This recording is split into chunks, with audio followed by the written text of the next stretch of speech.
Everyone, मेरा नाम शमी महमूद है और आप देख रहे हैं आदमनी यूट्यूब चैनल। दोस्तों, आज हम बात करेंगे अमेरिका में जारी सदारती इंतखाबात पर, और इस सिलसिले में हमारे साथ गुफ्तगू में मौजूद हैं सरदार आबिद इलाही साहब। तो आइए हम इनसे बात करते हैं। जी सरदार साहब, आप क्या कहते हैं कि मौजूदा सदर ट्रंप जो है दोबारा इंतखाबात जीत जाएंगे? देखें जी, सदारती इंतखाबात में किसी भी उम्मीदवार की हार या जीत का फ़ैसला अमूमन वहाँ की मखसूस चंद रियासतों की हार या जीत के फ़ैसले से होता है, और मेरे ख्याल में इस दफ़ा भी कुछ इसी तरीके से होने जा रहा है। लेकिन इन रियासतों के वोटर्स जो हैं वो अक्सर औक़ात अमूमन अपनी पार्टी नहीं बदलते, और इनकी हार या जीत का मार्जिन भी इन रियासतों में बहुत ही कम है, जिसका मतलब ये है कि दोनों पार्टियों के लिए इसमें से एक एक वोटर भी जो है वो बहुत कीमती है। और इस बात का बहुत ज़्यादा असर होगा कि कौन सी पार्टी इन वोटर्स को, जो आखिरी मार्जिनस वोटर्स हैं, जो आखिरी वोटर्स हैं, उनको अपनी तरफ मुतवज्जो कर सकेगी। और मेरे ख्याल में इसमें बहुत ज़्यादा किरदार जो हैं, जो अभी एक रिसेंटली डिबेट हुई है और एक चंद हफ्ते पहले जो सदर ट्रंप और जो बाइडन के दरमियान डिबेट हुई है, उसका इन वोटर्स के ऊपर असर होगा। अगर हम इन दोनों डिबेट्स को कंपेयर करें तो जो पहली डिबेट है तो उसमें सदर ट्रंप जो हैं वो बहुत ज़्यादा जाराना अंदाज में नज़र आए। वो तो इवन कि उन्होंने कहा कि वो पाकिस्तानी फार्मूले के तहत उन्होंने कहा कि अगर मैं हार गया तो धांधली हुई है, लेकिन जीत गया तो नहीं होगी। और इसके अलावा भी अगर जो है 70 से ज़ायद मरतबा जो है सदर ट्रंप ने जो है ना जो बाइडन को अपनी टाइम लिमिट से ज़्यादा बात की और उनको बात नहीं करने दी, जिसका हल उन्होंने सेकंड डिबेट में जो है वो सदर ट्रंप को लगाम देने के लिए उन्होंने एक म्यूट का बटन लगाया कि अगर आपने 2 मिनट में से ज़्यादा बात की, अपने टाइम लिमिट से ज़्यादा बात की, तो हम आपका स्पीकर बंद कर देंगे।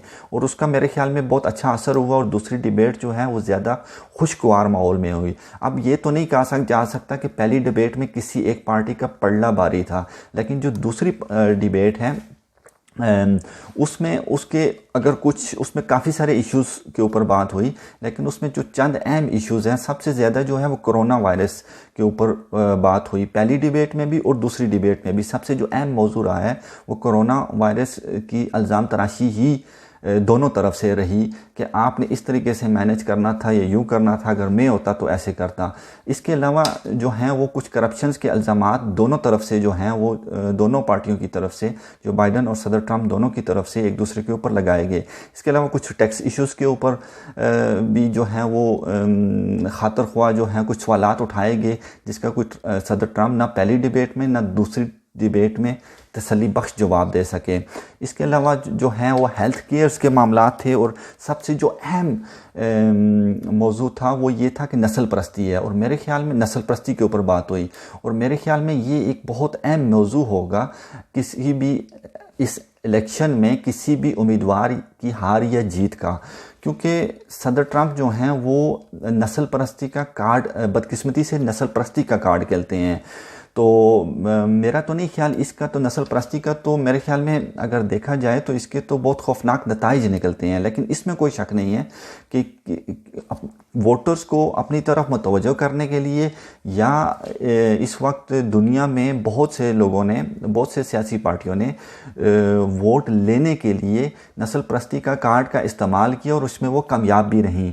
तो मेरे ख्याल में अगर इस लिहाज से अगर देखा जाए तो काफ़ी हद तक सदर ट्रंप जो हैं वो इसमें उन्होंने इसको यूज़ भी कर रहे हैं और इसमें वो किसी हद तक कामयाब भी हो जाएंगे। लेकिन अगर दूसरी तरफ देखा जाए तो जो बाइडन्स जो हैं वो अगर डीप स्टैब्लिशमेंट की बात करें तो उनके नज़रियात जो हैं वो ज़्यादा जो बाइडन से मिलते हैं, और यही वजह है जिसकी वजह से सदर ट्रंप ने पहले ही कह दिया कि अगर मैं हार गया तो इसका मतलब है कि धांधली होगी, अगर जीत गया तो नहीं होगी। ठीक है। इसके अलावा दूसरा ये है कि दूसरी डिबेट में जो सबसे अहम चीज़ ये थी कि मुख्तलिफ मकामात पे जब जो बाइडन ने अपने बहुत से प्लान्स का जिक्र किया तो उसमें सदर ट्रंप ने एक से ज़ायद मरतबा कई दफ़ा सिर्फ यही जवाब दिया कि तुम 8 साल तक जो है वाइस प्रेसिडेंट रहे हो ओबामा के साथ, तो तुमने ये सारे काम उस वक्त क्यों नहीं किए, अभी तुम क्यों कह रहे हो। यानी कि कहने का मकसद ये है कि सदर ट्रंप के पास कोई मुनासिब उसका जवाब नहीं था, जिसकी वजह से ये समझा जा रहा है कि शायद जो बाइडेन का पलड़ा थोड़ा सा भारी रहा। लेकिन इसका फैसला तो अभी 3 नवंबर को जो है वो उसके इलेक्शन के रिज़ल्ट से ही पता चलेगा कि कौन सा हकीकत में पलड़ा भारी होगा। तो चलें देखते हैं कि क्या होता है। बहुत शुक्रिया।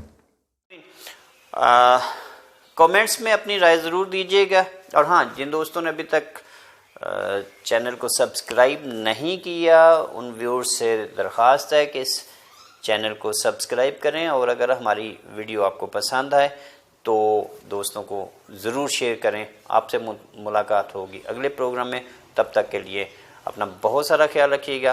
खुदा हाफिज़।